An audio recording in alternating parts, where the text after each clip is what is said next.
Hello, aviation enthusiasts and history buffs, and welcome back to Histories of Airliners. Today, we're taking a trip down memory lane to explore the legendary Douglas DC-8. This iconic jetliner helped usher in the jet age, forever transforming long-haul air travel. But where are these classic birds now? Let's embark on a journey to uncover the few remaining DC-8s that are still around for us to view and learn from.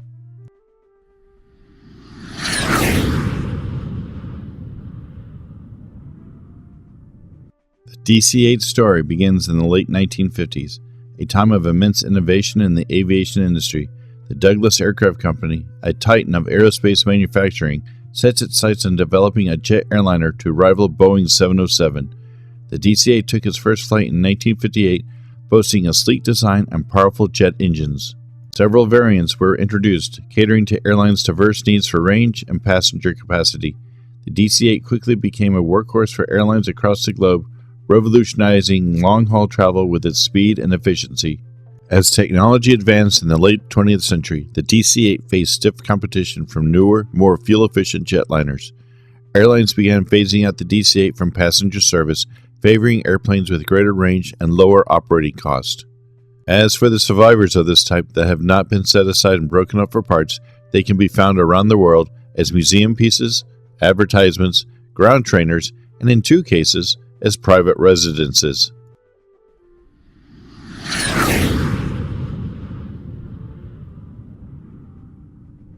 Our journey begins in France with a DC-8-53 that has spent its entire career in France.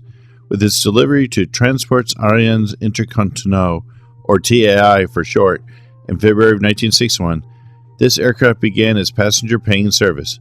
However, when that airline merged with the Union Aéromaritime de Transport, or UAT, to form Union de Transport Aérien, or UTA, in 1963, the aircraft continued with a new livery. After 12 years of paying passenger service, the aircraft was transferred to the French Air Force, where it began nearly a decade of service transporting personnel across the remnants of the French Empire. Eventually, the aircraft was retired to the French Air and Space Museum at the Le Bourget Airport near Paris. Japan Airlines received its first jet airliner in September of 1960. The aircraft served 14 years as a passenger jet before it was retired. From there, it was used from 1974 to 1987 as a crew trainer for JAL, such as towing the aircraft and interior operations. After this term of service, the aircraft was mostly broken up with the following exceptions. The cockpit area was saved and is currently on display at the Haneda Airport, while a cross-section of the main fuselage is at a museum near Narita Airport in comparison to a YS-11 aircraft. This next aircraft started with Japan Airlines in 1971 as one of the stretched DC-8-61 models. It flew passengers in and around Japan until 1982. It was at this point that this aircraft overran the runway at China's Shanghai International Airport and was retired by JAL. From there, the aircraft was broken apart and reassembled at the Shanghai Aerospace Enthusiast Center, along with other locally built and foreign military and civilian aircraft. This next aircraft has had one of the more varied careers of any aircraft that are still extant. Starting with Overseas National Airways in 1969, the aircraft would fly cargo flights for many different airlines over its career. Its career has taken it from the United States, Austria, and Iceland, and has flown for the following airlines: Austrian Airlines, Seaboard World, Lufthansa Icelandic, Flying Tigers, Saudi Cargo, and Air India. It would eventually return to the United States, flying for National Airlines and Emery Worldwide. It would eventually be retired to Willow Run Airport in Michigan and is waiting for renovation for display at the Michigan Flight Museum. Our fifth aircraft was delivered to United Airlines in 1960 and flew passengers around the world with both the Stars and Bars and Saul Bass liveries until 1978. For 1 year after that, it flew, still with the United Airlines Saul Bass livery, for Bahamas World Airlines. It was then transferred to the Transports Aériens Central African Airline in the Central African Republic for flights in 1979. From there, it was also seen flying for both the United African Airlines and for Jamir Air Transport, before being broken up in Luxembourg in 1985, with only the cockpit section surviving. At this point, that cockpit section was on display at the Frankfurt Airport before moving to its current location in a private display at the Gersheim Airport in Hesse, Germany in 2006. Fourth off the production line at the Douglas factory in San Diego, California, this aircraft flew for the Douglas Aircraft Company for a year and a half doing route proving and systems testing.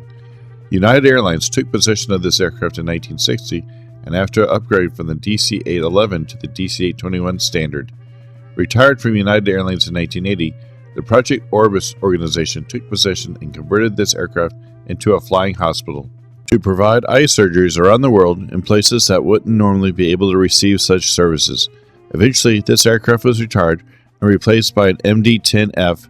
Its current resting place is the Decaying Shan Museum near Beijing, China. Another United Airlines aircraft that has been preserved. Delivered to United Airlines in 1966, this aircraft remained in service with United until 1980, when it was retired from passenger paying service. Initially located at the LA Coliseum on its own wheels and in the solid bass livery of the 1970s, this aircraft would eventually be temporarily removed, refurbished into its original jet age livery, and put on a stand in the same location, which is where this aircraft is today in 2024. And another Douglas DC-8 with a wildly varying career flying passengers and cargo around the world for both civilian and military operators. Initially, in the year 1968, this aircraft was delivered to Scandinavian Airline Systems, or SAS for short.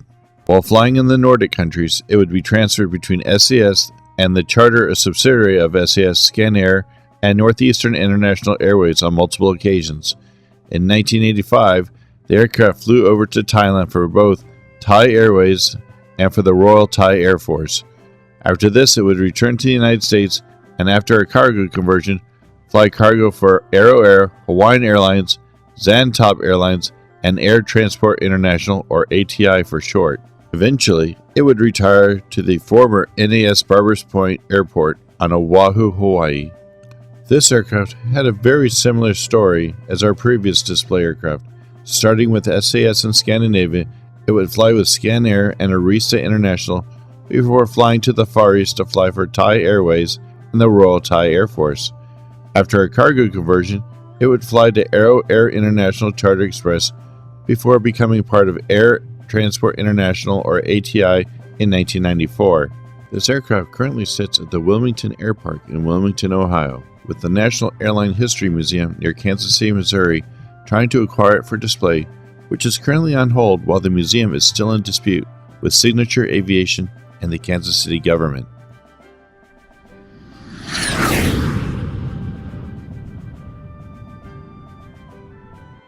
This aircraft started out as Clipper Mandarin with Pan American Airways in 1960. It would fly for Pan Am for 8 years before transitioning over to Delta Airlines in late 1968. A few years later, a company called Charlotte Aircraft Corporation would purchase the aircraft and start leasing it to cargo airlines around the world.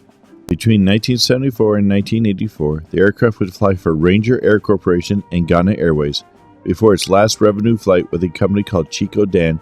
Reportedly, this last flight was carrying a consignment of live chickens. I am not sure I want to imagine that mess. After this, it was retired as a firefighter trainer at the Copenhagen International Airport in Kastrup, Denmark, where it remains today in 2024. In southern Idaho, in the town of Pocatello, at the nearby regional airport is a unique DC-8. This aircraft, as of the middle of 2024, is the most recent one to retire from service. Initially, this aircraft flew passengers for Alitalia from 1969 to 1979. From there, it was briefly with Braniff Airlines before that airline ceased operations in 1983. After this, the aircraft was purchased by the National Aeronautics and Space Administration, also known as NASA. The aircraft was used by the federal agency for airborne experiments out of the Dryden Flight Research Center. While in Idaho, it will be a ground trainer for Idaho State University.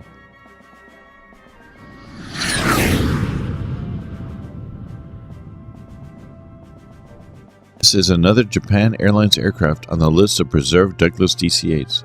Delivered in 1972 to JAL, it would fly cargo in and around Japan until 1984.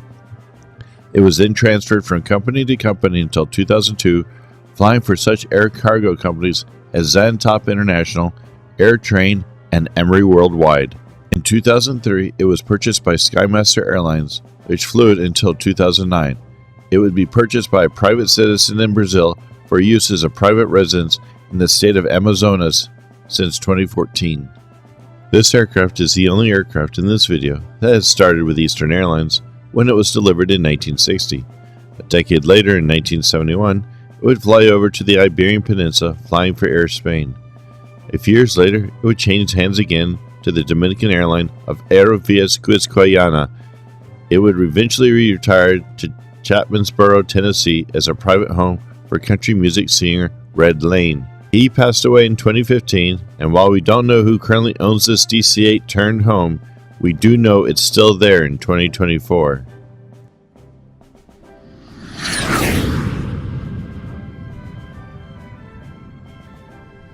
Our last aircraft of this video is also an aircraft that has spent time with Japan Airlines.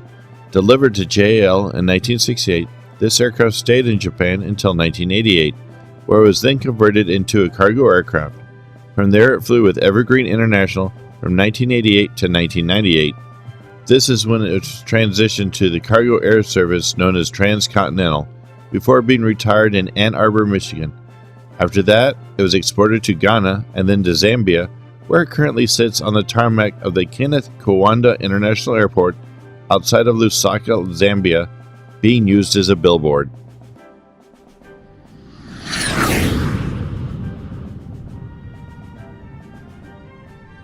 As of the middle of 2024, only a precious 3 DC-8s continue to grace the skies. These remaining airframes are primarily found in cargo operations, particularly in Africa, where their ruggedness and ability to handle rougher conditions prove invaluable. Interestingly, a DC-8 still serves a noble purpose, flying for Samaritan's Purse, a humanitarian organization that delivers aid to communities worldwide. The other 2 functional DC-8s are flying for Transair Cargo Services in the nation of the Democratic Republic of the Congo.